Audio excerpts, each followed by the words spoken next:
Halo semuanya, Assalamualaikum warahmatullahi wabarakatuh. Jumpa lagi bersama saya Dian Maharani. Kali ini kita akan belajar materi pengantar topologi yang berjudul keterhubungan. Nah, materi ini tuh mungkin akan ada kaitannya sama geometri atau aljabar atau kombinatorika mungkin ya. Pokoknya terkait sama matematika bidang keahlian lainnya. Tapi yang saya tekankan di sini adalah keterhubungan dalam topologi. Tapi sebelum itu, saya mau menyampaikan dulu sebuah ayat dalam Al-Quran, yaitu Surat Al-Fatir ayat 12. Di sini Allah menyampaikan bahwa, lebih tepatnya menekankan ya, mengenai adanya fakta-fakta di lautan, yaitu di laut itu ada yang tawar, segar dan sedap diminum, artinya enak diminum, dan ada juga yang asin dan pahit. Itu tuh sudah diteliti juga ya sama para peneliti bahwa ada lautan yang pahit banget atau asin banget kayak laut mati kayak gitu. Dan ada juga yang tawar masih enak diminum itu. Ya laut apa kan kalian cari sendiri. Dan di situ dari laut itu kita bisa makan daging yang segar dan juga ada perhiasan yang bisa kita ambil, yaitu utamanya mutiara ya. Terus kita bisa melihat kapal-kapal berlayar yang membelah laut agar kita dapat mencari karunia Allah dan biar kita bersyukur. Nah, di situ yang saya tekankan adalah ternyata ya ada kapal-kapal yang membelah laut, dan di sisi lain ternyata laut itu ya bahkan anak kecil pun bisa tahu ya. Laut itu ternyata membelah atau memisahkan dua pulau atau beberapa pulau lainnya. Nah, sekarang sebelum kita masuk ke kenapa saya tadi ngomongin laut? Kenapa sih ada apa dengan laut? Nah, di sini tuh saya mau menyampaikan dulu, kita ingat dulu materi sebelumnya di analisis real tentang batas bawah, batas atas, supremum, infimum, aksiomal dan aksiomal batas atas terkecil. Mulai dari batas atas dan batas bawah dulu. Jadi semisal nih, ini garis bilangan real. Dipanah ini ya, garis bilangan real misalkan. Kemudian saya punya interval seperti ini. Ini misalkan min 3, min 2. Ditambah di sini min 1 misalkan. Terus ada interval tutupnya juga, misalkan 0 sampai 3 misalkan. Ini bukan min 2 berarti ya. Misalkan di sini yang ini bukan min 3, misalkan min 13. Ya udahlah ya, pokoknya di sini ada saya buat kayak gini aja. Ini min 13. Nah, kayak gini.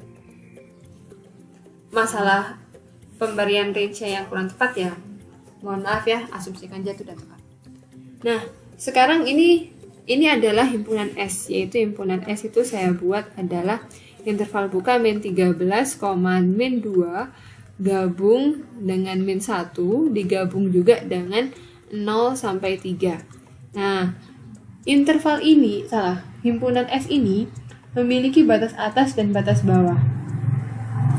Di mana sih batas atas dan batas bawahnya? Yang namanya batas atas. Batas atas itu adalah bilangan, misalkan bilangannya Y, di mana semua elemen dari ini X ya, semua elemen dari S ini memenuhi, maksudnya nilai dari X-nya itu, nilai X-nya itu pasti lebih kecil atau mentok sama dengan atau maksimal sama dengan Y, gitu. Jadi kalau dalam gambar ini, batas atasnya ya 3 ini. Kenapa gitu?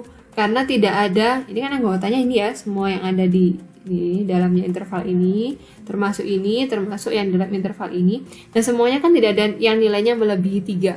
Maka 3 inilah yang merupakan batas atasnya. Ada lagi nggak batas atasnya? Ada lagi dong, banyak. Contohnya kita bisa ngambil 4. Kenapa gitu? Karena semua anggota ini mulai dari minus 13 sampai minus 2, terus habis itu ada minus 1, ada 0, 3, dan semuanya ini akan kurang dari sama dengan 4. Bisa juga dibuat 5, 6, 7, 7/4 misalkan, dan seterusnya. Pokoknya bilangan setelahnya 3 ini merupakan batas atas dari S. Sementara batas bawahnya gimana? Coba tebak apa batas bawahnya? Batas bawah itu adalah bilangan,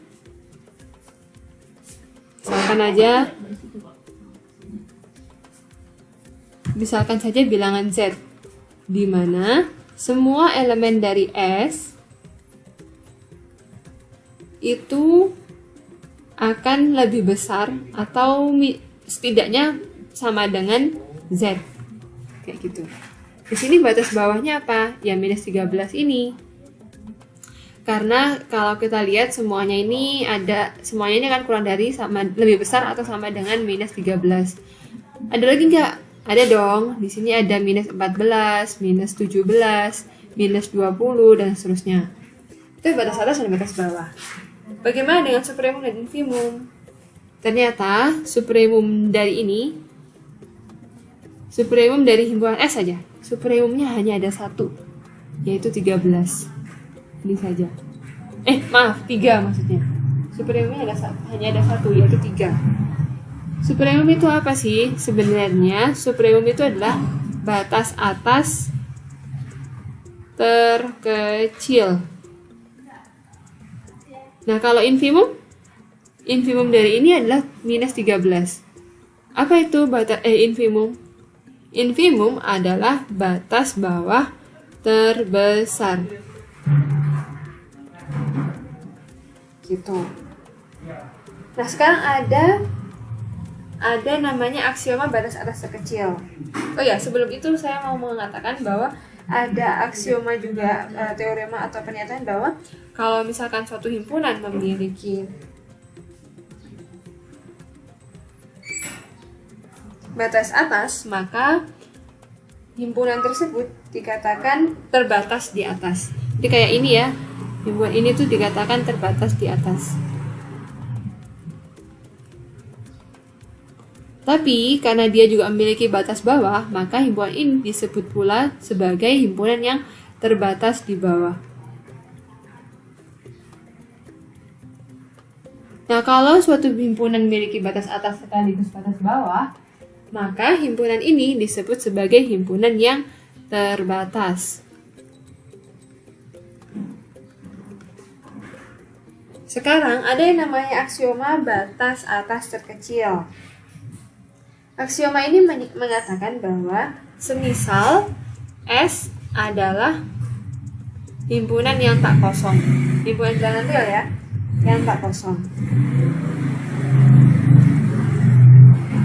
Jika S terbatas di atas,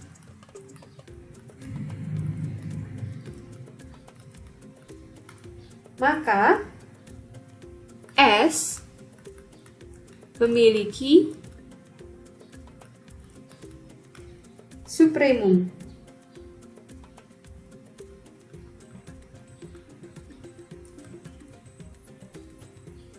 Gitu. Ya, terkait juga sebaliknya ya, ada aksioma batas bawah terbesar semisal itu. Intinya jika S juga memiliki terbatas di bawah, kalau S terbatas di bawah, maka dia juga punya infimum atau batas bawah terbesar. Nah, di sini saya gambarkan saya tampilkan sebuah termometer. Dalam hal ini termometer ruangan ya. Nah, di termometer ruangan ini, kalau kalian lihat, ini ada skalanya ya. Kita ambil skala yang Celsius aja. Perhatikan skala Celsiusnya. Nah, di sini itu ternyata kalau menggunakan skala ini, kita lihat ternyata skala ini memiliki batas atas dan batas bawah. Batas atasnya apa? Yaitu ya mulai dari 50, 60, 70, 55 dan seterusnya lah ya. Pokoknya ke atasnya ini. Batas bawahnya apa? 30 ke bawah. Minus ya. Minus ini ada minusnya. Karena di bawah 0 kan. Minus di bawah minus 30. minus 45, minus 35, minus 55, minus 100 kayak gitu. Nah, bagaimana dengan supremumnya? Supremumnya ini adalah 50. Minimumnya apa? 30. Apa sih supremum infimum? Artinya kalau misalkan kita lihat ini warna merah ini alkoholnya ini tidak akan naik melebihi 50 derajat Celcius. Nah, maka 50 itulah yang disebut sebagai supremum. Nah, bagaimana dengan batas bawah terbesar atau infimum? Kalian lihat bahwa alkoholnya ini tidak akan turun di bawah 30 derajat Celcius. Karena dia tidak mungkin turun di bawah 30 derajat Celcius, nggak mungkin suhunya jadi minus 50 derajat Celcius, misal seperti itu, maka 30 inilah yang disebut sebagai infimum.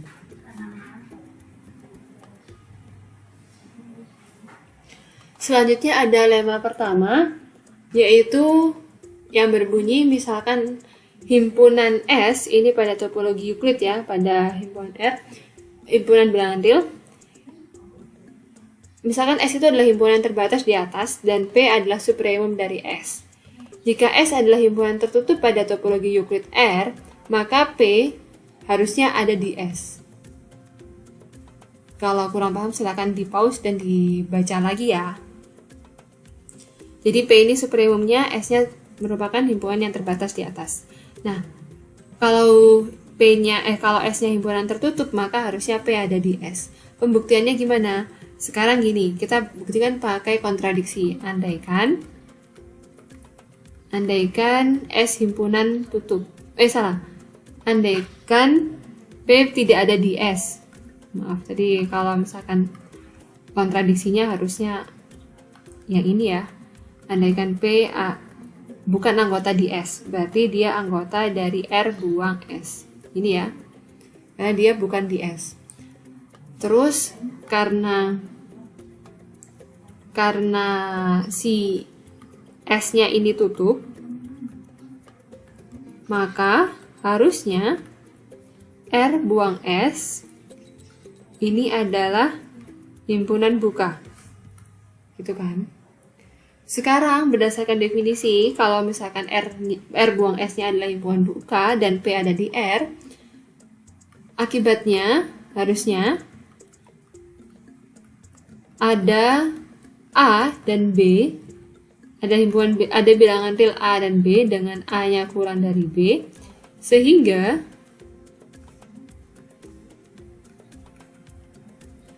P ini termuat dalam interval buka A, B, dan A, B ini merupakan subset dari R buang S.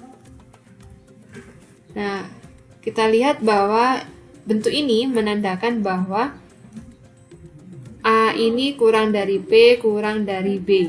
Ini kan. Karena P itu merupakan supremum dari S, maka harusnya ada X yang merupakan anggota dari S, sehingga nanti P itu lebih besar daripada X, tapi nanti kita bisa pilih X-nya yang lebih besar dari A. Kenapa sih biasa seperti itu? Ini tuh seperti ini loh. Jadi nanti kalian lihat di buku analisis real ya, ada teorema yang mengatakan bahwa kalau misalkan ini merupakan supremum dari suatu himpunan, ini tepatnya himpunan ini ya, bilangan di suhu, bilangan-bilangan di derajat Celcius ini supremumnya, maka kalau misalkan saya pilih bilangan, saya ambil jarak sedikit aja sebesar epsilon, nanti di sini jadinya 50 min epsilon, maka nanti saya bisa menemukan suatu anggota dari himpunan ini yang akan lebih besar daripada ini. Supremumnya dikurangi epsilon ini. Nah, tadi kita punya A-nya itu misalkan yang nggak tahu A-nya di mana, bisa aja di sini, bisa di sini, atau bahkan kalau misalkan kalau misalkan A-nya di sini pun, A-nya misalkan di sini ya, kita masih bisa memilih elemen yang seperti ini. Nah, epsilonnya dapat dari mana? Epsilonnya itu sendiri nanti dalam hal ini ya, epsilonnya itu kita pilih P dikurangi A. Sehingga nanti saya dapatkan kalau misalkan P dikurangi epsilon, ini sama dengan P dikurangi P ditambah A, ini yaitu A, dan ini akan, nanti saya bisa menemukan elemen X, elemen dari S ya, sehingga nanti berlaku demikian. Gitu. Maka berlaku yang ini ya. Itu nanti ya.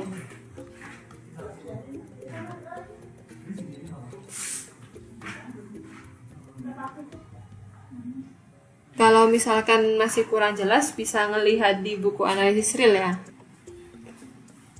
Sementara yang ini alasannya adalah karena P-nya supremum dari S dan X-nya merupakan anggota dari S, jadi berlaku ini. Ini tadi juga pasti akan kurang dari B ya, karena berlaku demikian. Nah, dari sini kita bisa melihat bahwa X itu anggota dari interval buka A, B. Sementara A, B itu merupakan subset dari R buang S. Wah, kontradiksi dong antara ini dengan yang ini. Karena kontradiksi itu, maka dapat disimpulkan bahwa pengandaian salah, sehingga kesimpulannya adalah P harusnya adalah anggota dari S. Oke, selanjutnya ada proposisi yang kedua. Proposisi ini menyatakan bahwa misalkan T adalah himpunan buka tutup pada R, maka T harusnya merupakan himpunan kosong atau merupakan himpunan bilangan real. Udah nggak ada pilihan lainnya selain itu.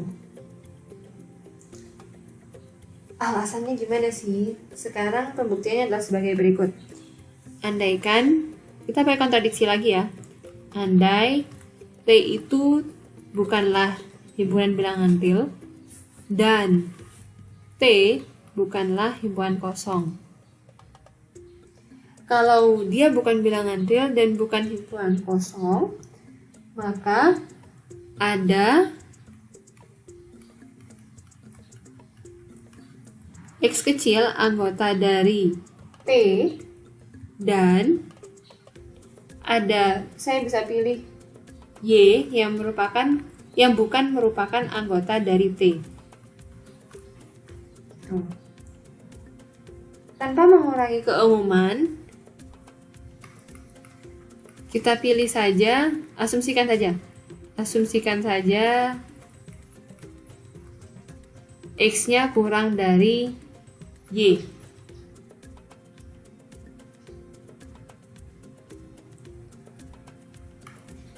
Kemudian pilih S, yaitu interval buka tutup X, Y. Diiris dengan T. Jadi kalau saya gambar ya, tadi kan T-nya bukan himpunan bilangan real, juga bukan merupakan himpunan kosong. Maka misalkan T-nya kayak gini deh. Atau kayak gimana ya, misalkan T-nya seperti ini aja. Maka harusnya ada X yang merupakan anggota T. Ini misalkan, ini X. Dan ada Y yang bukan merupakan anggota T. Misalkan saja seperti ini. Ini ya. Sekarang pilih S yang merupakan irisan antara ini dengan T. Berarti yang ini ya, daerah ini. Yang saya arsir. Itu adalah S-nya.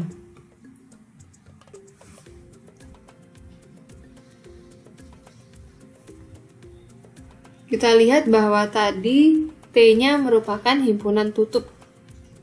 Dan interval ini merupakan himpunan tutup. Karena T dan interval X, Y ini adalah himpunan tutup, maka harusnya S juga himpunan tutup. Karena S-nya merupakan himpunan tutup, dan Y-nya adalah batas atas dari S. Kenapa bisa batas atas ya? Ini tadi ya, karena Y-nya itu kan bukan anggota dari T dan ditutup, ini diiris dengan T, maka jelas Y merupakan salah satu batas atas dari S. Nah, tadi kita punya S himpunan tutup dan Y batas atas dari S. Maka berdasarkan aksioma batas atas terkecil, maka harusnya S itu akan memiliki supremum. Misalkan saja P. P ini adalah supremum dari S. Nah, tadi karena S-nya tutup dan P adalah supremum S berdasarkan lemma 1,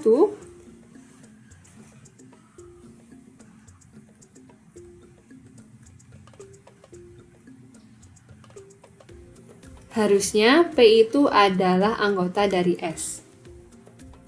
Sekarang kalau misalkan P-nya anggota dari S, apa risikonya?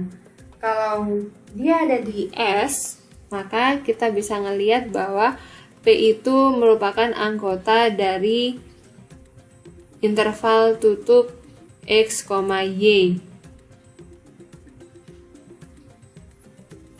Dan tadi karena P-nya merupakan anggota dari interval tutup X, Y ya, dan P-nya anggota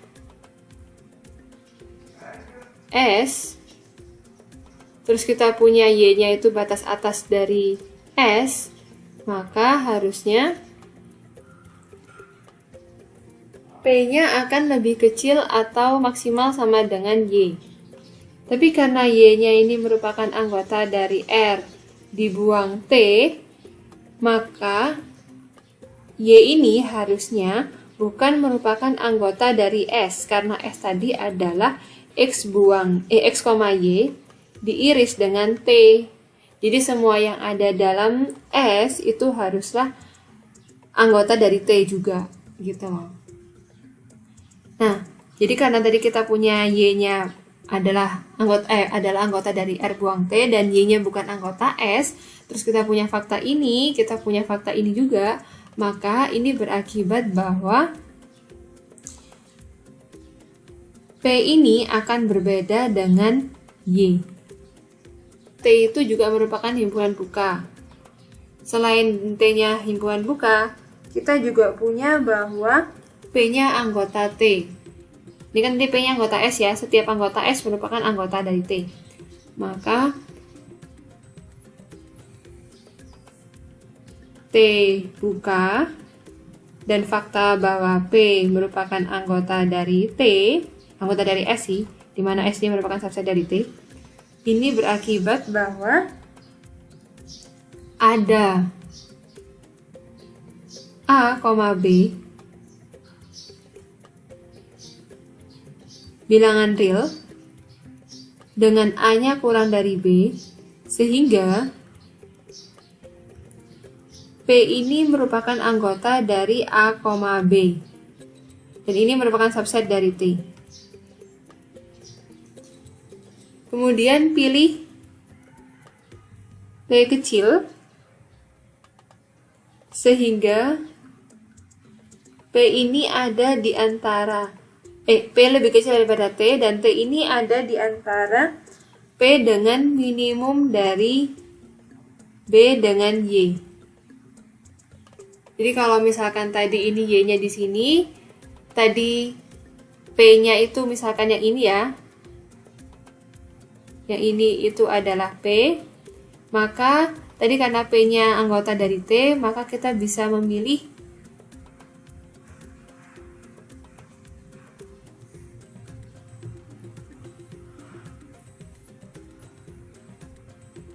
ya interval buka saja.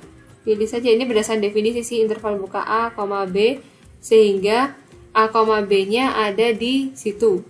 Misalkan di sini ternyata juga sama dengan B, misalkan. Nah, kita pilih sebuah titik T, di mana T-nya itu di antara ya minimumnya B dengan Y ini dengan P. Di antaranya itu aja.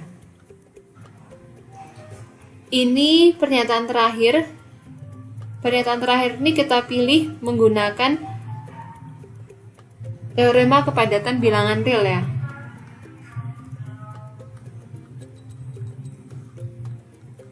Kalau lupa, bisa cek di buku analisis realnya.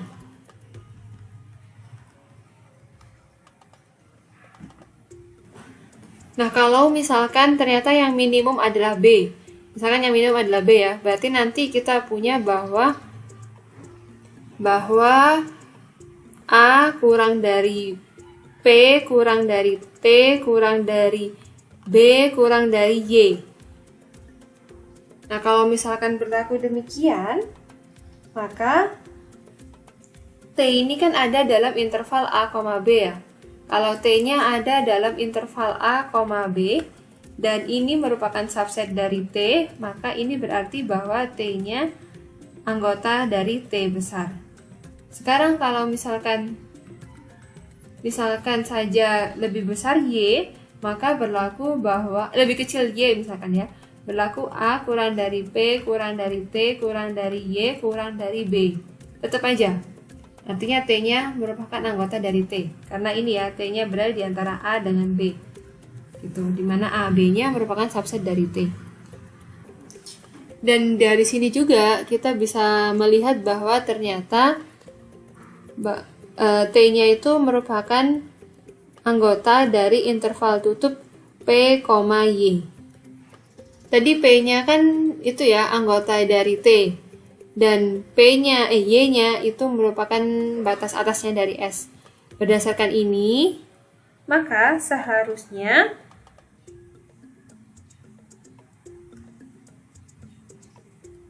T-nya ini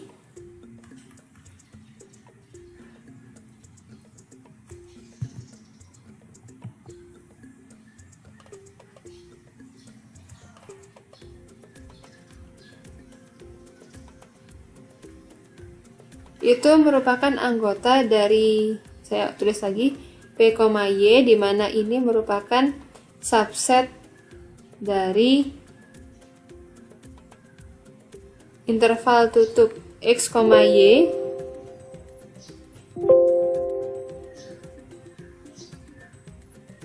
diiris dengan T, dan ini sama dengan S.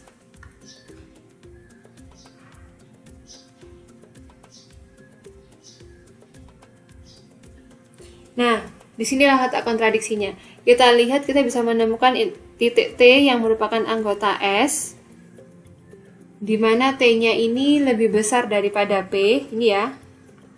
Tapi kita punya bahwa P-nya ini merupakan supremum dari S. Nah, kalau kayak gitu kontradiksi dong, berarti P-nya bukan supremum dong. Kalau T ada, kita bisa menemukan T yang lebih besar daripada P, tapi P-nya supremum. Kontradiksi dong. Nah, karena dia kontradiksi, maka pengandaian paling atas itu salah, dan pengandaian paling atas itu salah berakibat bahwa proposisi ini bernilai benar. Oke, itu untuk proposisi 2. Nah, ada definisi yang mengatakan, ini namanya definisi istilah keterhubungan ya. Jadi ternyata suatu himpunan X dikatakan sebagai ruang topologi yang terhubung jika himpunan buka tutup. Ya, himpunan buka tutup pada topologi itu hanyalah X dan himpunan kosong. Ini tuh ada kaitannya sama ini ya. Jadi kalau misalkan di sini, kalau kita lihat tadi berdasarkan definisi, ya himpunan buka tutup itu hanyalah X dan himpunan kosong, maka harusnya di sini berdasarkan proposisi 2 ini, maka R ini adalah himpunan yang ruang topologi yang terhubung. Nah, gitu. Keterhubungan ini nama lainnya bukan nama lain sih, istilah definisi lainnya adalah seperti pulau. Misalkan ini saya tampilkan backgroundnya adalah jembatan Suramadu. Itu maksudnya gimana sih? Kita lihat bahwa ternyata dengan adanya jembatan Suramadu, maka Pulau Jawa dan Pulau Madura itu terhubung. Nah, kaitannya serupa dengan itu. Jadi kalau misalkan himpunan buka tutup dalam suatu topologi itu hanyalah X dan himpunan kosong, maka dengan kata lain saya bisa mengatakan bahwa topologi itu atau X itu tidak bisa dipecah menjadi dua himpunan yang tidak beririsan satu sama lain. Tapi kalau digabung tuh ya merupakan X itu himpunan gedenya itu. Jadi ini ada ilustrasinya. Nih, pulau ini dan rumah-rumah ini satu sama lain itu terhubung. Kenapa terhubung? Karena dia ada jembatan yang menghubungkannya. Ya gitu ya. Jadi seandainya X-nya itu adalah topologi X-nya itu adalah semua pulau ini beserta rumah-rumah di atasnya, maka pulau ini adalah pulau yang terhubung satu sama lain. Dari sini kamu bisa menuju ke sini tanpa harus menyeberang laut. Menyeberang dalam artian kenaan air lautnya ya. Ya kecuali kalau istilahnya main air di sini. Enggak, maksudnya bukan perkara main airnya. Maksudnya Anda bisa melewatin dari sini ke sini hanya melalui jalur darat. Dari sini ke sini pun Anda juga bisa melalui jalur darat saja. Tapi kalau misalkan di Pulau Gili Raja dan Pulau Gili Genting ini, Anda tidak bisa menuju ke satu pulau lainnya. Jadi dari sini misalkan ya, dari Jati ini menuju Pantai 9, ini nggak bisa dilewati tanpa melewati jalur laut. Pasti harus melewati laut. Entah lewat sini, entah lewat mana, terserah. Tapi nggak bisa dari sini sampai sini, ini nggak ada jalan penghubungnya. Nah, pun dengan topologi, seandainya topologinya itu adalah, ini misalkan X-nya ya, selayar ini adalah X-nya. Jangan selayar deh, dua daerah ini. Saya gambar aja ya. Nah, seandainya yang warna merah ini adalah X-nya, kemudian yang namanya topologi di dalamnya itu terdiri salah satunya ya, salah duanya. Tentu ada X-nya, ada himpunan kosongnya, tapi salah duanya adalah himpunan ini, ada himpunan ini ya, dan ada juga himpunan ini. Sehingga kalau kita lihat komplemennya dari yang ini, komplemennya adalah ini, dan komplemennya dari ini itu adalah ini, gitu kan. Nah, dua himpunan ini itu ada dalam X. Kalau berlaku demikian, maka X bukan himpunan yang terhubung, karena kita nggak bisa jalan dari sini ke sini tanpa melewati air. Beda cerita sama sini ya. Ini dari sini ke sini itu bisa jalan melalui jalan yang tidak melewati air. Selain kamar mandi ya. Nah, kalau contoh di topologinya gimana sih? Jadi contoh di topologinya adalah topologi Euclid atau R. Topologi Euclid ini adalah contoh dari topologi yang terhubung. Karena himpunan buka tutupnya hanya ada dua. Kalau di R ya, himpunan topologi Euclidnya, himpunan buka tutupnya hanya ada dua, yaitu R sendiri dan himpunan kosong. Kemudian ada topologi diskrit dengan elemen X lebih dari satu. Misalkan saja X-nya ini adalah himpunan A, B. Maka topologi diskritnya ada X, himpunan kosong, himpunan A, dan himpunan B. Kita lihat bahwa di sini topologi himpunan buka tutupnya ada 4, yaitu 1, 2, 3, 4. Ya, ini bukan topologi yang terhubung. Kalau misalkan saya gambar, ini adalah A dan ini adalah B, maka ini terpisah. Tinggal ambil jarak aja di sini, A dan di sini B, maka ini sudah tidak ada penghubungnya, kayak gitu. Sama seperti Pulau Gili Raja dan Pulau Gili Genting tadi. Terus berarti ini bukan merupakan contoh topologi, maksudnya topologi yang terhubung. Pun dengan ini bukan merupakan topologi yang terhubung, karena di sini saya bisa memilih M dan AU yang merupakan dua himpunan yang buka tutup. Kan buka tutup kan? Dan kalau kita lihat ternyata ini tuh sebenarnya dipisah loh. Ada sisi kanan dan sisi kiri. Ini yang namanya himpunan yang bukan topologi yang tidak terhubung. Bagaimana dengan topologi indiskrit? Dia merupakan topologi tertutup dong. Topologi yang terhubung. Karena isinya ini kan hanya X dan himpunan kosong. Himpunan bukanya apa? Ya ini. Himpunan tutupnya apa? Ya ini juga. Itu. Maka dia contoh dari topologi terhubung ya. Nah, secara definitif ternyata topologi tak terhubung itu dikatakan tak terhubung jika dan hanya jika ada dua subset dari X yang tak kosong dan juga bukan yang tak kosong ya, sehingga irisan keduanya itu merupakan hubungan kosong dan gabungannya merupakan X. Ini contohnya, jadi ilustrasinya, nggak usah contoh ya, ilustrasinya aja. Ilustrasinya seperti dua pulau ini yang sebelumnya terhubung dengan jembatan. Kalau terhubung dengan jembatan ya namanya namanya topologi atau jalan yang terhubung dong, pulau yang terhubung. Tapi karena ini jembatannya runtuh, jadi tidak terhubung. Anda tidak bisa jalan dari sini ke sini tanpa melewati laut. Ya masa mau ngelewatin atasnya jembatan yang udah runtuh?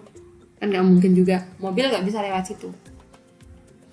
Nah itu kita lihat bahwa di pulau ini tuh nggak kosong, tapi juga bukan keseluruhan daerah ini. Pulau ini pun juga demikian, dia tidak kosong, tapi bukan keseluruhan daerah ini. Nah, daerah yang ini, dua daerah ini, itu disebut sebagai daerah yang tak terhubung. Kalau di topologi yang tak terhubung. Oke, sekian pembahasan kali ini. Terima kasih atas kesabarannya dalam mendengarkan penjelasan saya. Mohon maaf apabila ada kesalahan. Wassalamualaikum warahmatullahi wabarakatuh.